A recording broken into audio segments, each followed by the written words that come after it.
Sebenarnya bagaimana bisa Serda Adan menyembunyikan kematian Iwan selama hampir 2 tahun? Kita tanyakan kepada Kriminolog Universitas Indonesia, Adrianus Meliala. Selamat petang, Prof. Andri. Selamat petang, Mas Ibrahim. Prof, 2 tahun, hampir 2 tahun pelaku menyembunyikan kematian korban. Ini bagaimana bisa pelaku bisa meyakinkan keluarga? Seperti itu, Prof. Makanya keluarga korban di-fooding ya, atau diberi info terkait dengan korban memakai baju seragam, demikian juga korban dikatakan tengah mengikuti pendidikan, dikatakan juga pada kesempatan yang lain korban telah bertugas. Itu semua adalah usaha untuk mengulur waktu ya, memperlambat, dan juga bahwa korban katanya ditempatkan di tempat yang lain sehingga lalu belum bisa pulang. Itu semua secara total membuat lalu kasus ini baru terungkap kemudian ya, jadi setelah 2 tahun. Jadi saya kira ini memang satu situasi yang kesempatan lah yang dimiliki oleh pelaku untuk mengulur waktu, menyembunyikan bahwa yang bersangkutan, bahwa korban sebetulnya sudah meninggal, begitu. Ini kan motif masih diselidiki, Prof. Tapi ada uang yang sudah diserahkan oleh keluarga kepada pelaku. Apakah ini memang latar belakangnya penipuan terseret akhirnya kepada pembunuhan atau bagaimana Anda melihatnya? Jadi ini fenomena yang juga terjadi di lingkungan kepolisian ya. Ini memang satu situasi yang saya lebih kenal di kepolisian, yang sering disebut sebagai memanah di atas kuda yang berlari. Bayangkan memanah di atas kuda yang berlari, kan tentu tingkat kemungkinan akurasinya rendah sekali. Itu menunjuk satu situasi di mana sebetulnya sang pelaku itu tidak berbuat apa-apa dalam rangka membantu meluluskan yang bersangkutan, meluluskan korban. Ya hanya kebetulan saja, misalnya korban sebetulnya lulus, lalu kemudian dikatakan bahwa itu adalah usaha dari yang bersangkutan, sehingga kemudian lalu uang yang sudah diterima itu kemudian sepenuhnya bisa diambil.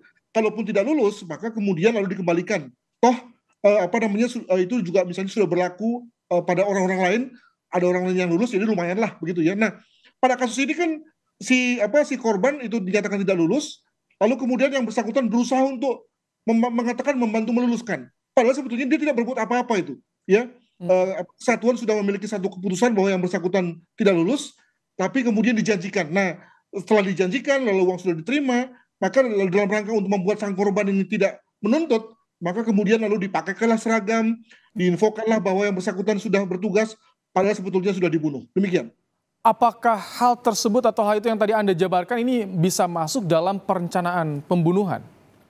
Oh tentu, ya. Jadi sebetulnya dalam dunia hukum, perencanaan itu sebenarnya tidak harus ada planning sedemikian rupa, ya, atau harus ditulis di satu kertas, tidak. Tapi ketika sudah dilakukan satu tindakan yang bersifat khusus dan khas, ya. Contoh misalnya dibawa si korban ini ke satu jurang, ya, lalu dibunuh, lalu misalnya disiapkan senjata yang sebelumnya tidak pernah dibawa oleh pelaku, dan kemudian ditusukkan kepada yang bersangkutan, itu saja sudah masuk dalam konteks perencanaan. Apalagi ketika misalnya tadi dikatakan bahwa ada orang sipil terlibat, jadi bagaimana orang itu bisa diajak terlibat, itu tentu sudah ada unsur perencanaan yang kemudian bisa ditimpakan kepada serda pelaku ini. Demikian. Dengan adanya unsur perencanaan menyembunyikan kasus kematian korban, ini bagaimana ancaman hukumannya? Akankah ini maksimal yang akan dijerat kepada pelaku ini, Prof? Tentu kepada pelaku yang adalah anggota TNI aktif itu berlaku pidana militer, dan saya tidak berani berkomentar tentang apa yang menjadi ancamannya. Namun kalau terkait dengan orang sipil yang terlibat, tentu saja kemudian juga dapat dikenakan pidana pembunuhan percobaan, pidana pembunuhan berencana, dan tentu pendekatan pasal 340 ancaman hukuman mati misalnya dapat dikenakan padanya. Namun poin saya adalah bahwa bagaimana ya untuk mencegah jangan sampai hal ini terjadi. Karena minat orang untuk masuk menjadi anggota TNI, jadi anggota Polri itu besar sekali, dan ini peluang yang dibaca oleh beberapa pihak sebagai, nah ini kesempatan nih untuk tadi ngerjai orang dengan animo tinggi ini untuk kemudian mendapatkan uangnya, tapi kemudian tidak berbuat apa-apa dalam rangka kelulusan yang bersangkutan. Itu kenapa masih banyak orang yang percaya seperti itu dengan landasan kepercayaan memberikan uang agar lolos? Itu kan malah menimbulkan tadi rentan kriminal. Ya tentu, makanya saya duga bahwa serda pelaku ini tentu ngomongnya manis banget tuh, ya, tinggi sekali, meyakinkan keluarga bahwa yang bersangkutan bisa melakukan upaya untuk mengubah keputusan tidak lulus menjadi lulus. Ya, mungkin dia cerita bahwa dia pernah berbuat ini, itu, dan berbagai ucapan manis lainnya, itu lalu membuat kemudian keluarga dan juga korban itu tergerak untuk kemudian mengikuti permintaannya.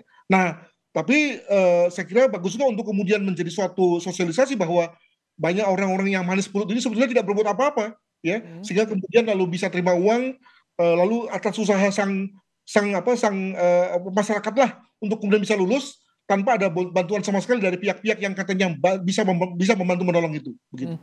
Jadi imbauan kepada masyarakat jangan tertipu daya dengan iming-iming memudahkan lulus masuk instansi tertentu ya, Prof.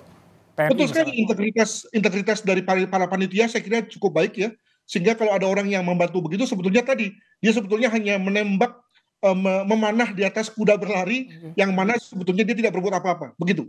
Baik, terima kasih Prof. Adrianus Meliala untuk pandangannya terkait dengan kasus calon siswa Bintara yang tewas dibunuh di Sumatera Utara. Terima kasih, Prof. Terima kasih.